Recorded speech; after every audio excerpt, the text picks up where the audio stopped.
They called my yacht unauthorized and ordered it destroyed. Over a slip I've kept for 15 years. I don't even live in their neighborhood. That boat was the last piece of my late wife, Sarah, our promise to keep sailing together. And Brenda Hutchinson crushed it like it was worthless scrap. The stench of diesel and shattered fiberglass hit me first, then the rage. 5 years of memories ground into debris while neighbors watched from behind curtains like I might explode. Maybe I should. Here's what this power-hungry Karen didn't bother to check. I don't rent this slip. I own the entire marina, all 89 slips, the docks, even the parking lot her precious BMW's sitting in. What would you do if someone destroyed your home while you were working? Where are you watching from? Because Brenda just made an $80,000 mistake that's about to cost her everything. Let me back up and explain how we got here, because this story's got more layers than Brenda's foundation makeup. I'm Marcus Steinberg, retired Navy engineer turned marine electronics consultant. After 20 years fixing sonar systems on destroyers, I thought civilian life would be peaceful.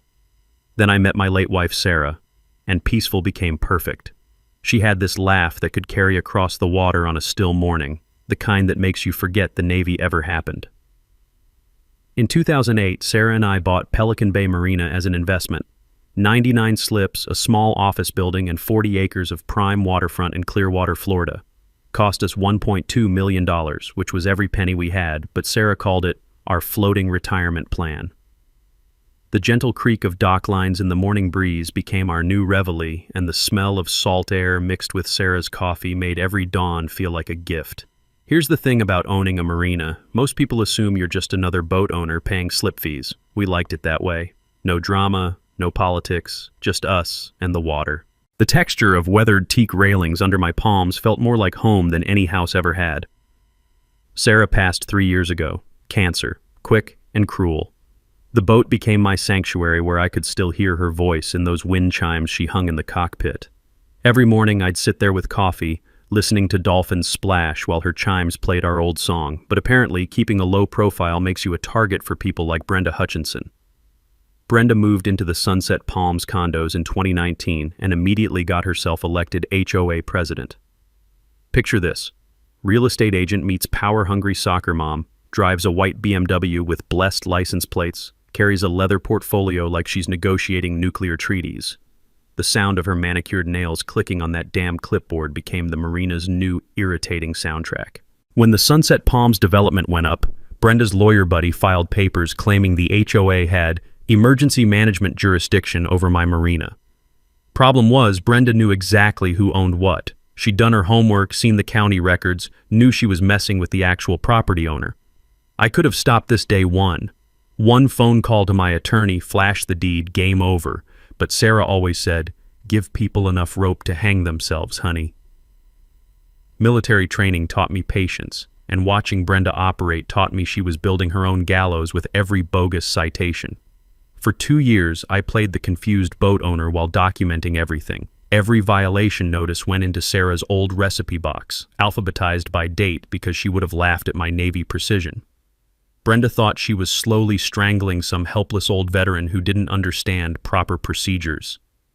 Her systematic harassment targeted all 8 liveaboards in my marina. Monthly compliance checks for hanging laundry or potted plants.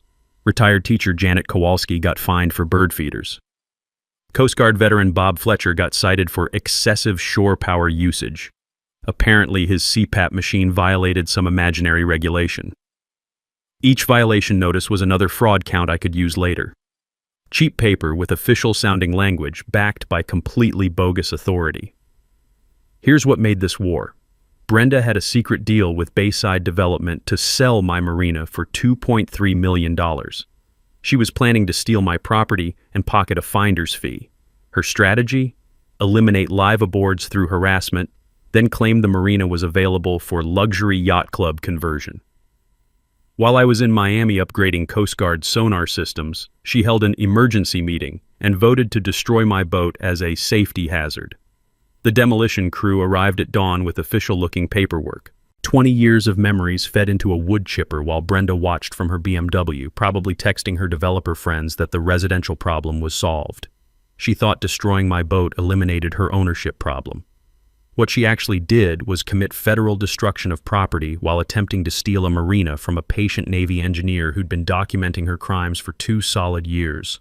So there I am, standing on the dock where my home used to float, watching pieces of my life drift away like expensive confetti.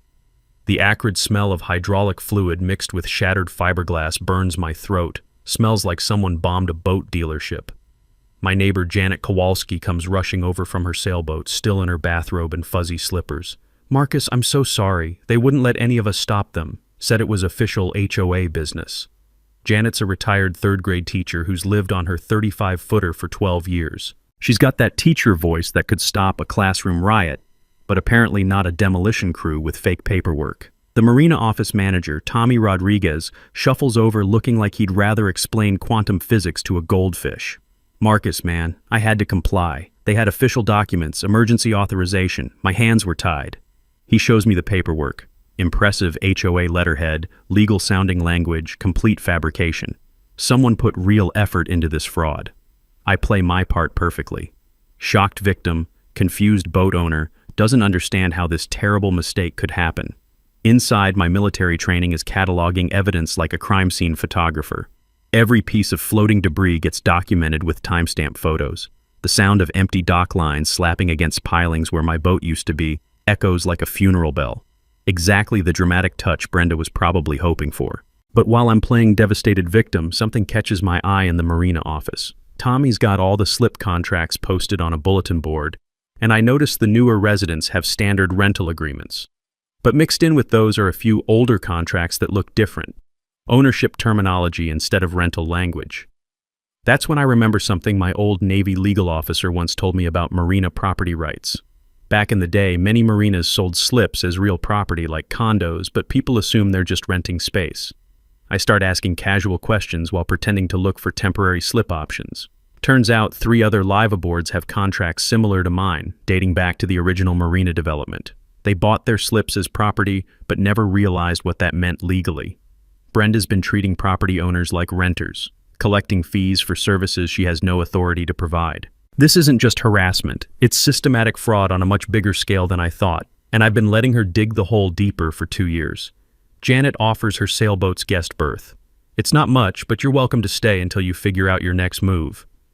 I accept graciously, playing the grateful victim while internally calculating how this community support will look to federal investigators later. Nothing builds a civil rights case like documented community sympathy for harassment victims. The demolition company turns out to be Professional Marine Services, Brenda's cousin's outfit from Tampa. They arrived with work orders that looked legitimate enough to fool my neighbors, complete with fake emergency signatures. But now I see the family business angle. This isn't incompetent HOA overreach, it's organized fraud with demolition services provided by relatives. That evening, cramped in Janet's guest bunk that's clearly designed for someone under 5'6", I start my counterattack. Police report for property destruction, building the paper trail. Insurance company call, though I know HOA demolition isn't covered. Maritime attorney Sarah Reagan gets a call too, recommended by my old Jacksonville Navy buddy who dealt with similar property disputes. The funny part? I'm sleeping in a bunk surrounded by Janet's ceramic lighthouse collection while technically being the landlord of the woman who's harassing both of us. Janet apologizes for the tight quarters, and I tell her not to worry. I've slept in destroyer engine rooms that were louder and smaller. But those didn't have hand-sewn nautical quilts and motivational anchor quotes everywhere. By week's end, I organize an informal coffee clatch with the other live aboards. We start comparing violation notices and harassment patterns over Janet's surprisingly good galley coffee. Bob Fletcher, the retired Coast Guard guy, mentions something interesting about his HOA statements. Line items for marina management services that don't match any actual services received. That's when the pieces click. Brenda isn't just harassing us for fun. She's billing the HOA for managing property she doesn't own, creating a shell company to embezzle fees while systematically eliminating the residents who might question her authority. Every day she lets me document her harassment is another day she's building my federal case. The sound of my footsteps echoing differently on the dock, without my boat's familiar creak, becomes my daily reminder that this is personal now. But it's also strategic. Brenda eliminated her biggest problem, or so she thinks. What she actually did was unite her victims under the leadership of a patient Navy engineer with legal resources and 2 years' worth of documented evidence. Week 2 of living in Janet's floating dollhouse, and Brenda decides to escalate. I wake up to the sound of certified mail delivery, that special engine rumble that means someone's about to ruin your morning with legal papers. Sure enough, fancy attorney letterhead demanding I stop trespassing on Janet's boat and threatening legal action against any resident who harbors an unauthorized person. The scent of expensive legal paper mixed with Janet's morning coffee creates this surreal breakfast meets lawsuit atmosphere. Janet reads it while stirring her oatmeal, her teacher instincts kicking in. This is playground bullying with a law degree. Isolate the target from support, classic intimidation. She's right, but there's more strategy here. Brenda's trying to force me off the property before I can build any kind of case. The new guest policy limits overnight visitors to 3 days maximum.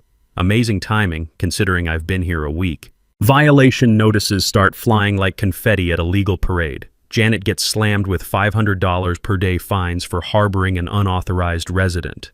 Other neighbors who offered help get warning letters about interfering with HOA enforcement. But while Brenda's playing legal hardball, I'm spending quality time at the county courthouse. The records clerk probably thinks I'm writing a dissertation on municipal zoning, but those 1995 Marina development plans make fascinating reading. Turns out the Marina was designated mixed-use residential commercial, which sounds boring until you realize it means the HOA's authority claims are completely bogus. I drop $500 on maritime attorney Sarah Reagan, and she breaks down something I'd been wondering about. Back in my Navy days, I'd heard about this thing called adverse possession. Live somewhere long enough, act like you own it, sometimes you can establish legal rights. But Sarah explains how it works when you already own the property and someone else is trying to steal it through fraudulent paperwork. She pulls out case files like she's dealing cards. Long-term Marina residents often have stronger legal standing than new HOA rules, but when someone files false documents to override legitimate ownership, that's federal conspiracy. That's when I realize Brenda hasn't just been annoying me. She's been committing federal crimes on my own dock for 2 solid years. Time for my first official boat owners' coffee meeting. The picnic table's weathered wood feels familiar under my hands as I spread out violation notices like evidence in a murder trial. Janet brings her legendary cinnamon rolls. The smell could probably stop international conflicts. And Bob Fletcher shows up with a stack of HOA financial statements that's thicker than a Navy operations manual. That's when Bob drops the bombshell that changes everything. His condo association shares a bookkeeper with Sunset Palms HOA, and this woman mentioned unusual marina management expenses that don't appear in any public reports. Bob's got that Coast Guard eye for detail, and he starts connecting dots I hadn't even seen. Look at this line item, he says, tapping his statement. Marina Oversight Services, $380 monthly. What oversight? I haven't seen any HOA crews maintaining anything out here. Everyone starts checking their statements, same charges, same vague descriptions, zero actual services. The combination of salt air and Bob's growing outrage creates this perfect storm of righteous indignation as we realize we're looking at systematic billing fraud. Brenda's not just power tripping, she's charging the HOA for managing property she has no legal authority over. Then Bob mentions the company name, Sunset Marine Consulting. Quick phone search reveals the business registration address as Brenda's home address. She's created a shell company to embezzle HOA funds while harassing the residents of my marina. This isn't incompetent HOA overreach. It's organized financial fraud with harassment as cover.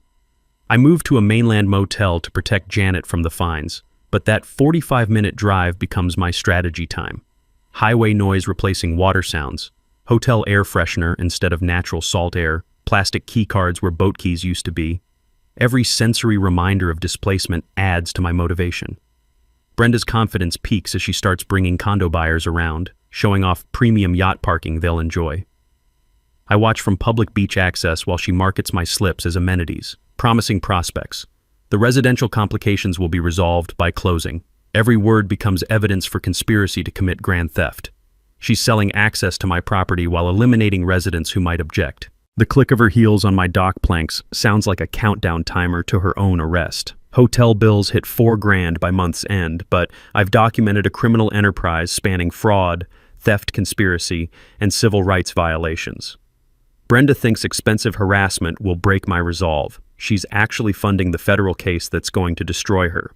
Month 3, and Brenda goes full dictator mode. I pull up to the Marina gate expecting my usual access code to work, but the keypad just blinks red like a disapproving robot. New security system, and surprise, my code's been deleted along with Janet's, Bob's, and every other problem resident. The metallic click of that new electronic lock sounds like a prison door, which is probably the effect she was going for. Posted right below the keypad, security upgrade, authorized personnel only. Authorized by who? The woman trying to steal my Marina, apparently. But here's where Brenda's tactical genius backfires spectacularly. She's locked the property owner out of his own Marina while installing security cameras aimed directly at the slips where her problem residents dock.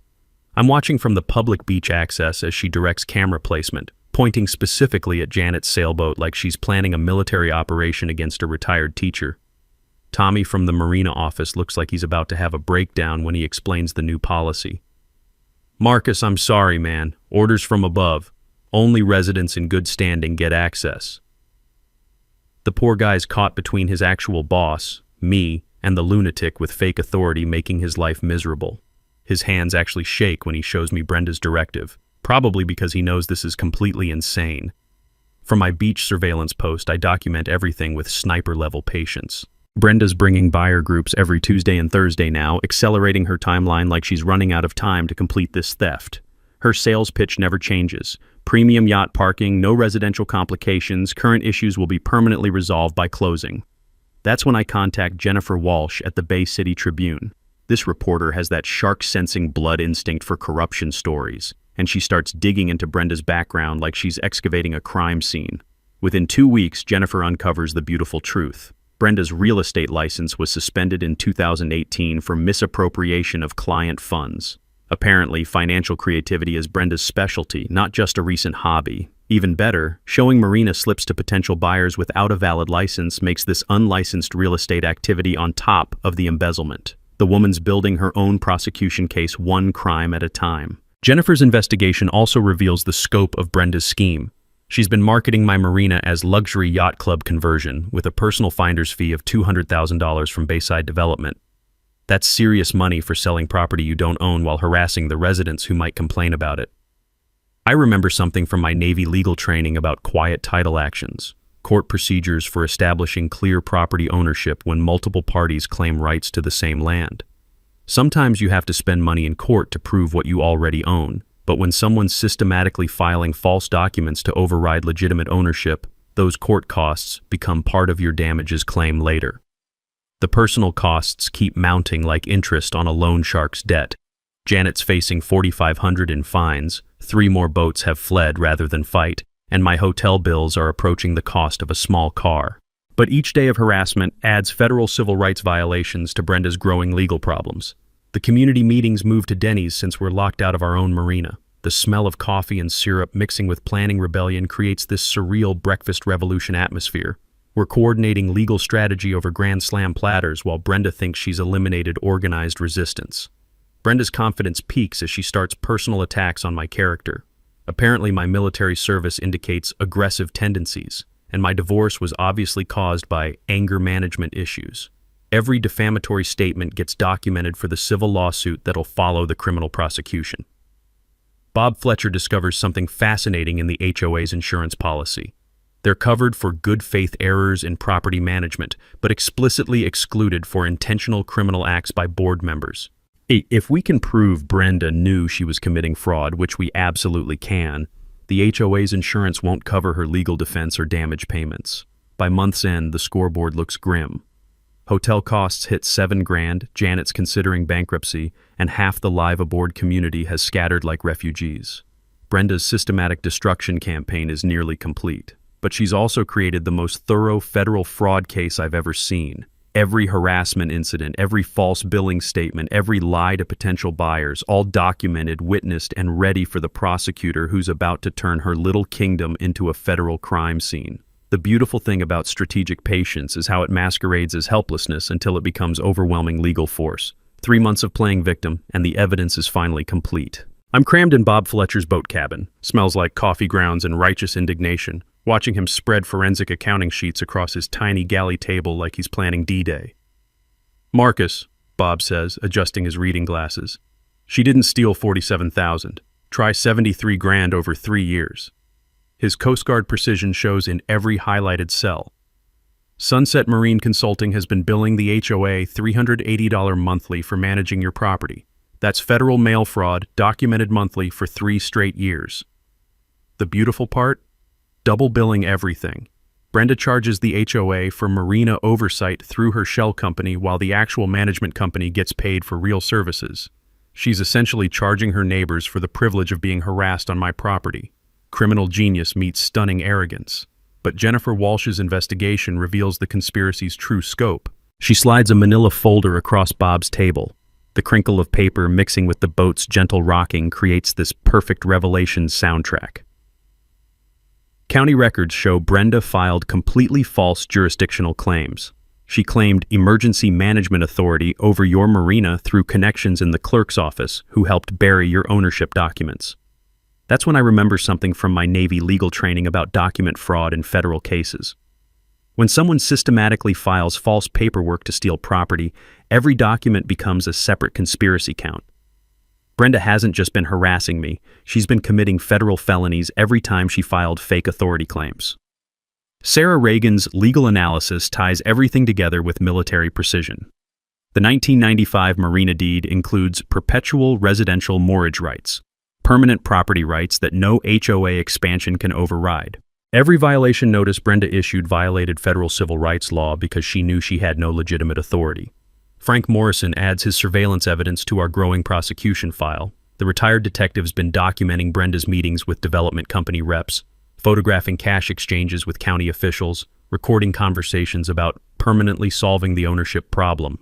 His surveillance photos smell like salt air and patient justice. She's been coaching Bayside Development on claiming adverse possession if ownership challenges fail, Frank explains. Complete legal garbage, but it shows premeditated intent to steal the marina through fraudulent authority. The bigger picture crystallizes like a crime scene photograph developing. Bayside's $2.3 million purchase agreement requires the marina be residential-free with clear HOA ownership. Brenda's systematic elimination of live aboards wasn't just power tripping, it was contract fulfillment. Every boat she drove away increased the sale value and her $200K finder's fee. Jennifer's media investigation provides the discrimination evidence that turns this into federal civil rights prosecution. She's been telling buyers the conversion eliminates undesirable transient populations while creating premium yacht parking. That's textbook housing discrimination based on lifestyle and economic status.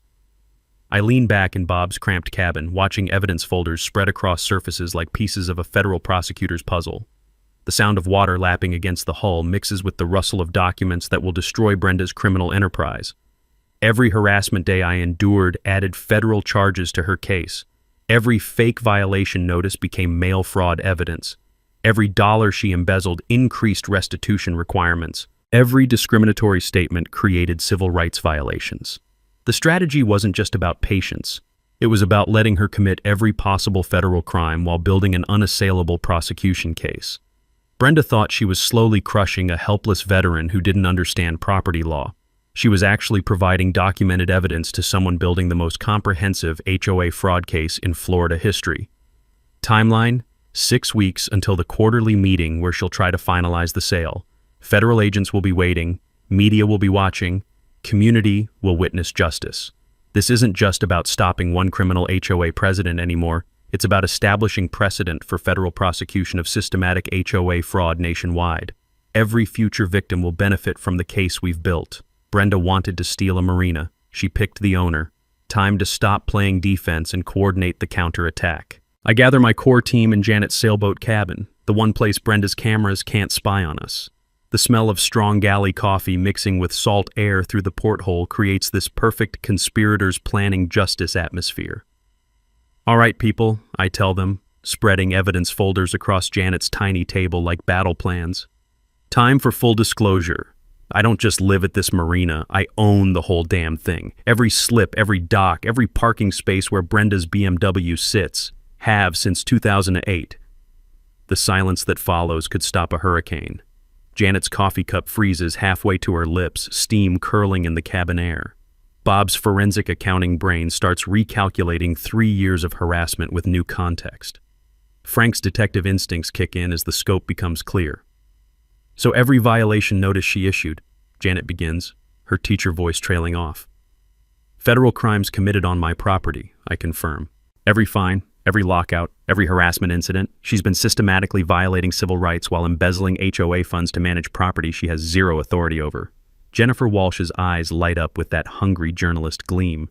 This isn't local HOA overreach. It's federal conspiracy to steal a $2.3 million Marina. Her pen scratches notes on a pad that smells like newsroom ink and upcoming Pulitzer consideration.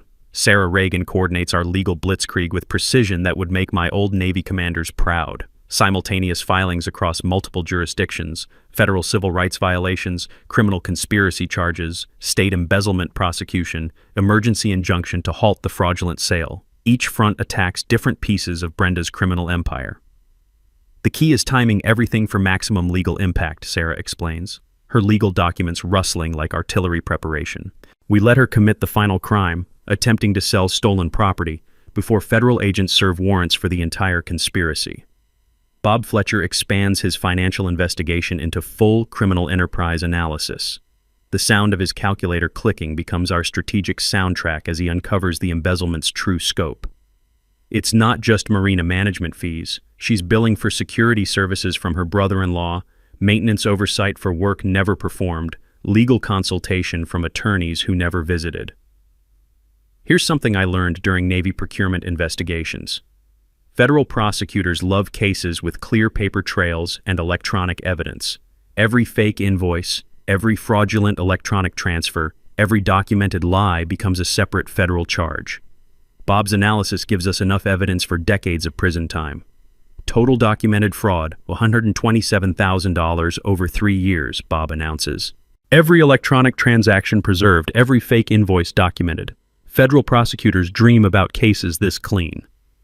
Frank Morrison coordinates surveillance and law enforcement positioning for our final operation. His police contacts brief federal agents on Brenda's evidence tampering and intimidation patterns. The strategy: document her attempting to complete the property theft before serving federal arrest warrants. Jennifer's media coordination ensures public accountability and prevents backroom plea deals. Regional TV gets exclusive coverage rights. National outlets are briefed for follow-up stories. Social media campaign prepared for immediate post-arrest exposure. Public exposure prevents corrupt officials from protecting her, Jennifer explains, organizing press credentials like ammunition. Federal cases sometimes disappear in plea negotiations, but not when cameras are rolling. Community organizing becomes military precise. We identify every harassment victim, document their experiences, coordinate their quarterly meeting attendance. Legal observers positioned throughout the venue. Court reporter hired as independent witness. The technical preparation reads like special operations planning. Multiple recording systems tested throughout the community center. Backup equipment prevents electronic interference. Sheriff's deputy arranged for security, though he doesn't know about pending federal warrants. My personal preparation focuses on the presentation that publicly exposes 3 years of documented federal crimes. Practice evidence revelation for maximum impact. Coordinate tag team approaches with allies. Prepare contingencies if she attempts shutting down proceedings. The psychological warfare strategy centers on maintaining defensive appearances while positioning overwhelming force. Let her believe victory is imminent. Rope-a-dope tactics. Encourage complete commitment to the crime before revealing the federal prosecution that destroys everything. The beautiful justice? Every harassment day she inflicted added federal charges. Every fake violation became mail fraud evidence. Every discriminatory statement created civil rights violations. Every embezzled dollar increased restitution requirements. 6 weeks until Operation Marina Justice launches. Primary objective: public arrest during attempted property theft.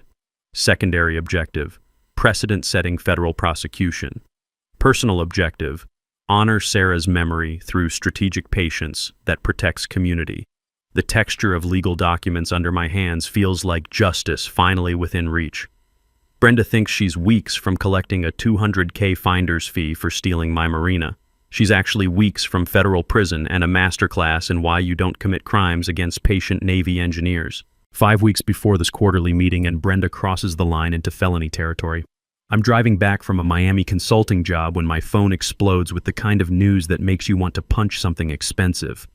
She's filed a police report claiming I cornered her at the Marina office and threatened to make her disappear like my boat did. According to her Oscar-worthy performance, I was visibly agitated and made threatening gestures, while saying she'd regret messing with a Navy veteran. 2 board members provided witness statements backing up every word of this complete fiction. The smell of my rental car's stale air freshener mixing with road rage creates this perfect fury cocktail as I read the emergency no trespass order. Brenda's trying to physically bar me from attending the quarterly meeting where she plans to steal my Marina. The woman's got brass, I'll give her that. Deputy Martinez delivers the paperwork to my hotel looking like he'd rather be investigating actual crimes. Marcus, I've got to serve this, but the timing feels suspicious. 3 years of no incidents, then suddenly threats right before an important meeting? He's right. Even local cops can smell fabricated evidence. Sarah Reagan files an emergency motion to lift the trespass order faster than Brenda can say perjury. Our court hearing gets scheduled for the day before the quarterly meeting. Perfect timing to publicly expose her false police report while establishing my right to attend meetings about my own property. But then Brenda attempts something so brazen it's almost admirable. The Marina office gets burglarized overnight, with thieves showing remarkable discrimination. They only target file cabinets containing boat contracts and ownership documents. Nothing else touched, no cash stolen, just papers that might support my legal claims. Here's what I learned from Navy security investigations. Real burglars steal valuable items they can fence quickly. Fake burglars target specific documents while leaving expensive electronics untouched. Professional criminals don't ignore cash registers to steal filing cabinets. Frank Morrison's surveillance captures the money shot. Brenda's BMW parked behind the Marina office at 2 a.m., 20 minutes before the burglary gets reported. His infrared photography shows her loading boxes into her trunk like she's moving evidence instead of stolen goods. The security cameras that mysteriously malfunctioned during the break-in work perfectly before and after. Technical analysis of the system shows someone manually disabled recording during a specific time window, someone with administrative access to the security controls. Evidence tampering adds federal obstruction charges to Brenda's expanding legal problems, but it also reveals timeline desperation. She knows federal investigators are closing in, so she's destroying anything that supports my ownership claims before they can be presented in court. Jennifer Walsh's preliminary expose publishes with perfect timing. HOA, President's Criminal Empire, Fraud, Harassment, and Evidence Destruction. The article details 3 years of systematic financial fraud and harassment. The smell of fresh newsprint mixed with justice feels better than morning coffee. Regional TV picks up the story, and suddenly Brenda's hiring damage control communications to manage her reputation challenges. Her crisis PR firm probably doesn't realize they're documenting additional defamatory statements for our civil lawsuit. The media attention creates unexpected consequences for her development deal. Bayside Development starts asking uncomfortable questions about ownership complications and federal investigations. No legitimate company wants to buy property that's the subject of criminal fraud prosecution. Federal Postal Inspector Monica Rodriguez formalizes her involvement after reviewing 3 years of fake violation notices sent through the mail. Mail fraud carries serious federal prison time, especially when it's part of systematic civil rights violations against veterans. That's when Brenda's character assassination campaign reaches defamation levels. She tells Channel 8 News that I'm a disgruntled veteran with anger issues trying to extort money from honest community volunteers.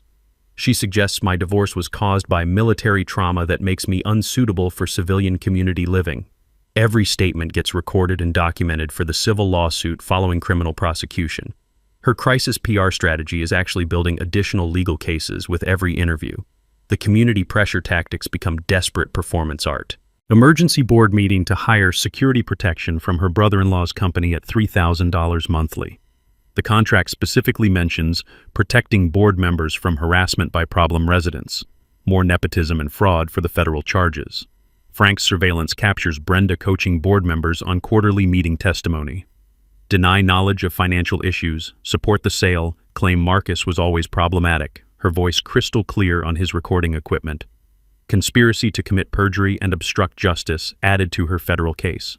By week's end, Brenda's desperation creates the most comprehensive federal fraud case in Florida HOA history. False police reports, evidence destruction, mail fraud, civil rights violations, embezzlement, conspiracy, enough federal charges for decades of prison time. 4 weeks until the quarterly meeting showdown. She thinks she's eliminating obstacles to complete her property theft. She's actually providing federal prosecutors with a textbook case in systematic criminal enterprise that will become a national precedent for HOA fraud prosecution. The patient Navy engineer's strategic warfare reaches its devastating finale. 3 weeks before the quarterly meeting, and Brenda's playing her final cards with the desperation of someone watching their house burn while holding gasoline. She calls an emergency board vote to accelerate the Marina sale by 2 weeks, claiming urgent financial pressures require immediate action. The real pressure? My media exposure is making Bayside Development nervous about buying stolen property. Nothing ruins a real estate deal faster than federal investigators asking uncomfortable questions about ownership documentation. I'm watching from my beach surveillance post, binoculars, telephoto camera, evidence notebook, when Brenda brings another parade of potential buyers through my marina. The click of her heels on my dock planks sounds like a countdown timer to her own arrest. She's promising immediate occupancy and guaranteed clean title for property she can't legally sell. That's when Frank Morrison captures the money shot that transforms this from fraud to federal corruption. His surveillance equipment documents Brenda meeting County Zoning Commissioner Bill Hartley behind the Marina office, sliding an envelope across his car hood like they're dealing drugs instead of zoning variances. The infrared photography clearly shows $5,000 in cash changing hands for expedited approval of Marina conversion to luxury yacht club. Frank's audio equipment picks up her exact words. Just rubber stamp the variance and the ownership complications disappear permanently. Here's something I learned during Navy procurement investigations. When you're already facing federal fraud charges, bribing public officials shows the kind of criminal judgment that keeps prosecutors awake at night with excitement. Brenda just added federal bribery and public corruption to a case that already guarantees decades in prison. But her desperation creates this beautiful cascade of additional crimes. She's so focused on completing the sale before federal charges hit that she's committing new felonies daily. Every bribe, every false statement to buyers, every coaching session with board members adds charges faster than her lawyer can count them. Jennifer Walsh's investigation expands into the county corruption angle with the enthusiasm of a reporter who smells Pulitzer material. This isn't just HOA fraud anymore, she tells me over diner coffee that tastes like justice and newsprint. It's systematic public corruption involving multiple officials, development companies, and interstate criminal enterprise. The RICO implications make federal prosecutors practically salivate. When you can prove ongoing criminal enterprise crossing state lines with multiple federal crimes, you're talking about prosecution frameworks that destroy entire criminal organizations. Community meetings move to increasingly covert locations as Brenda's hired security follows anyone she considers disloyal. We're planning legal strategy in McDonald's parking lots and diner back booths like resistance fighters organizing against occupying forces. The smell of fast food and rebellion creates this surreal underground headquarters atmosphere. But her surveillance tactics backfire spectacularly when Frank's counter-surveillance documents her security team conducting illegal wiretapping of residents' phones and boats. More federal crimes, communications privacy violations, illegal surveillance of federal witnesses, and intimidation of crime victims. The evidence compilation now reads like a federal prosecutor's wet dream. Systematic fraud, civil rights violations, mail fraud, wire fraud, bribery, public corruption, conspiracy, obstruction, evidence tampering, perjury, and attempted theft of $2.3 million in real estate. Each crime category carries years of federal prison time. Sarah Reagan coordinates final legal preparation with precision that would impress my old Navy commanders.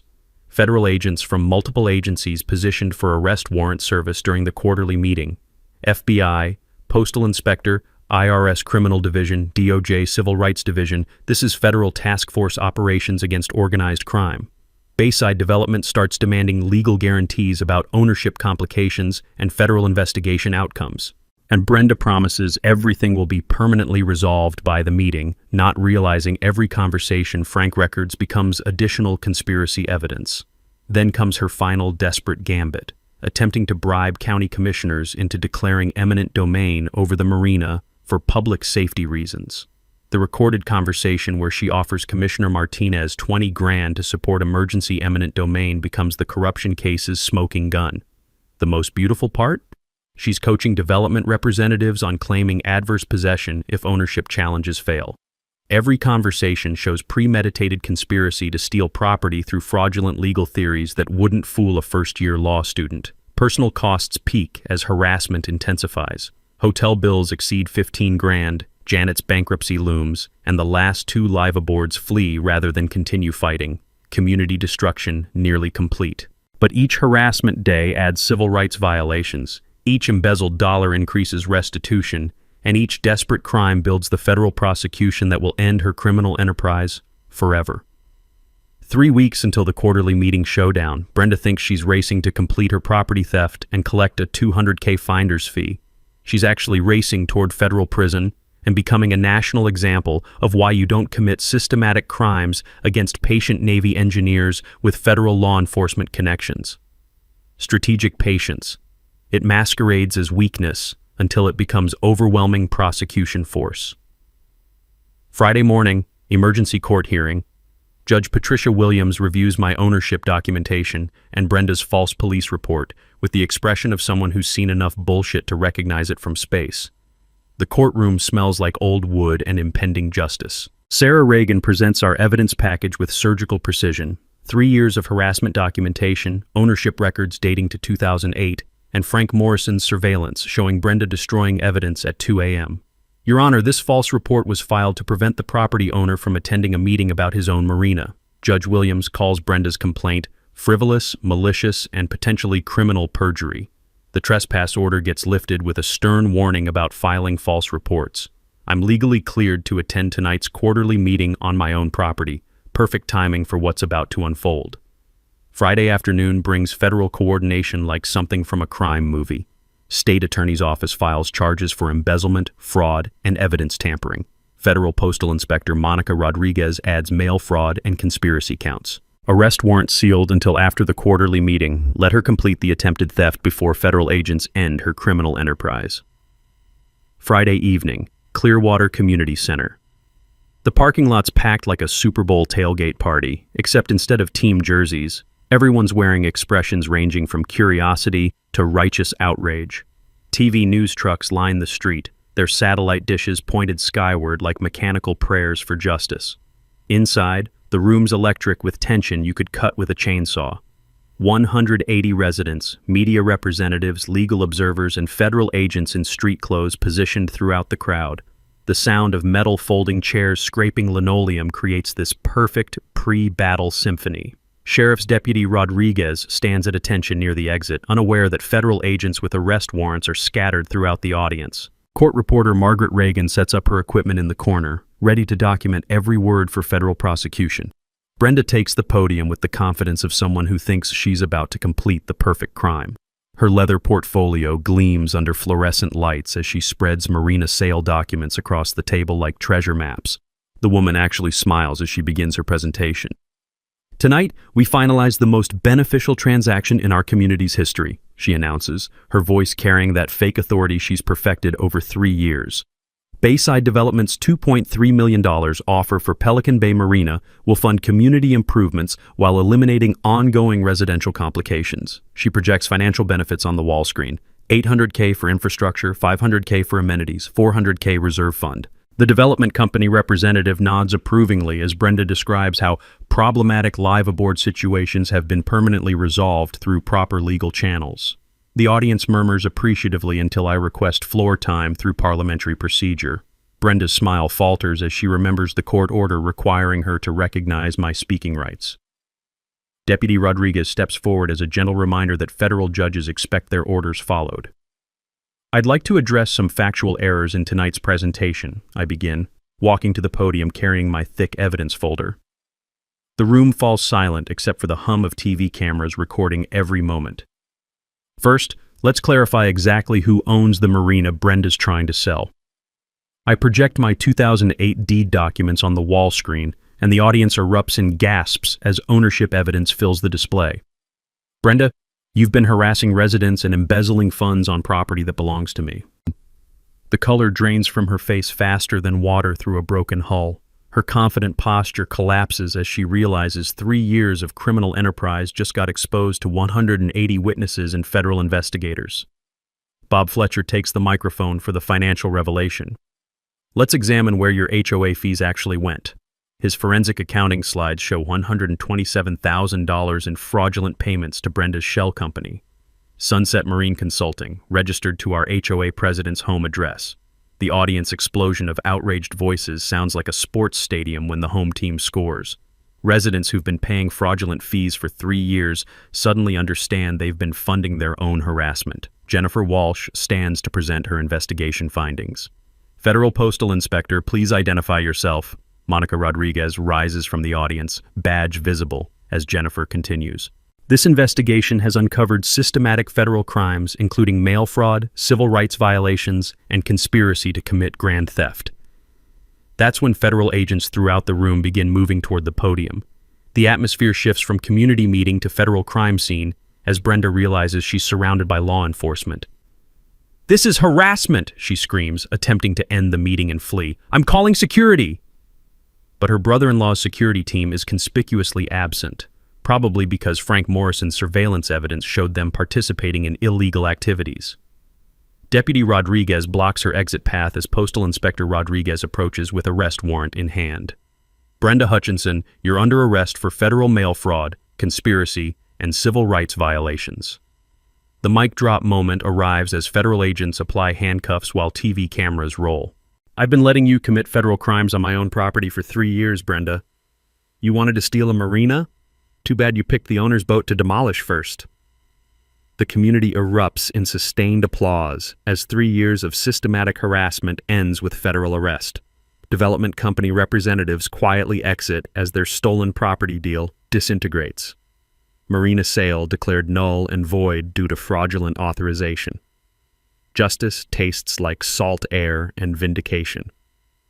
6 months later, I'm sitting on the deck of my new 45-footer Sarah's Justice, watching sunrise paint Pelican Bay Marina in golden light. The same marina I've owned for 15 years, where I can finally live in peace without harassment, violation notices, or the constant clicking of Brenda's clipboard against my sanity. The legal resolution was swift once federal prosecutors got their hands on 3 years of documented evidence. Brenda pleaded guilty to avoid trial, receiving 5 years federal prison and $200,000 in restitution payments. Turns out federal judges take systematic harassment of veterans personally, especially when it involves embezzling community funds to manage stolen property. Her crisis PR firm dropped her faster than a hot rivet when the full scope of federal charges became public. The county officials she bribed are facing their own federal corruption trials. Bayside Development canceled all Florida operations after their due diligence team discovered they'd been negotiating to buy stolen property from a federal criminal enterprise. But here's what matters most. We transformed this nightmare into something beautiful that honors both justice and community. The Marina Community Foundation launched with recovered fraud money and insurance settlement funds. We're funding scholarships for local students studying marine technology, giving kids real skills for good-paying careers in the boating industry. 15 students this year, including 5 from single-parent families who never thought college was possible.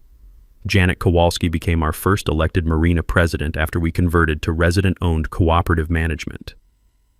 Every slip holder has voting rights, financial records are completely transparent, and harassment is grounds for immediate board removal.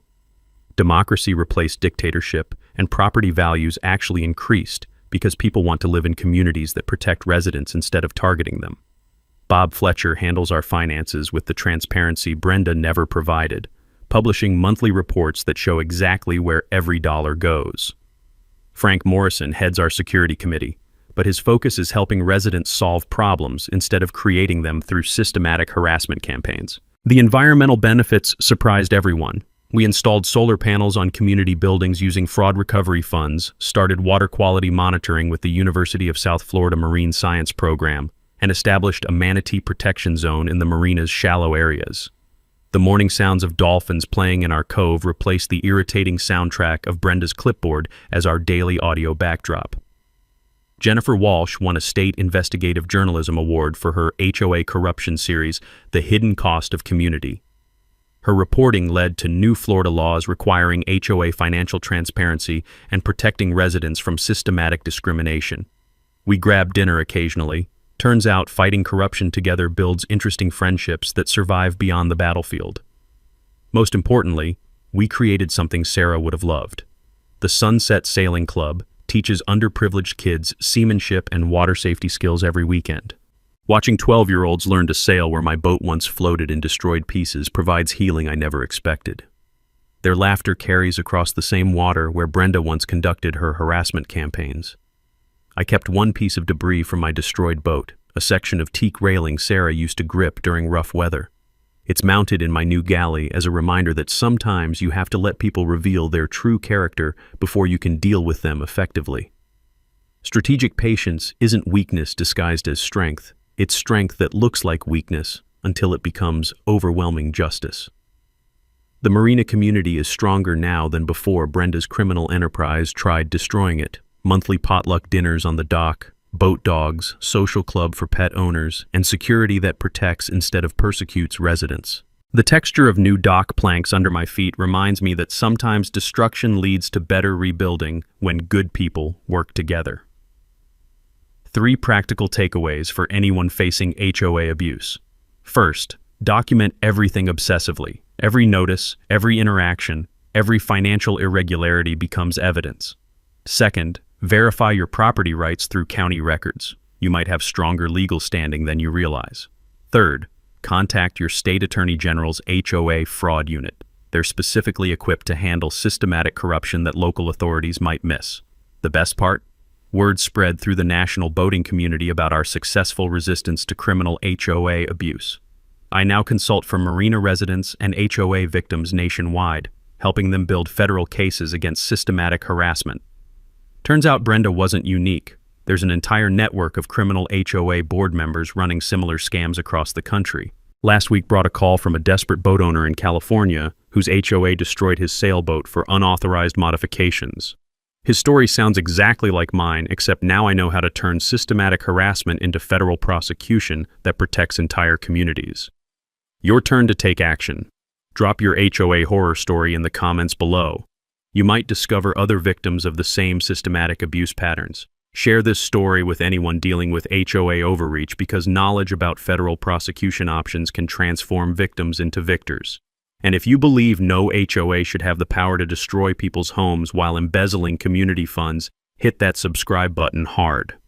The next story involves an HOA president who thought she could steal a disabled veteran's benefits while foreclosing on his home. She learned the hard way that federal prosecutors really don't appreciate benefit fraud combined with disability discrimination. Justice isn't just about winning your own fight, it's about making sure the next person doesn't have to go through what you did. Together, we can make systematic HOA abuse a thing of the past. Thanks for hanging out with us on HOA Stories, where the HOA Karens meet their match. If this story had you cheering or cringing, go ahead and like the video, drop a comment with your reaction, and hit subscribe so you're ready for the next wild HOA tale.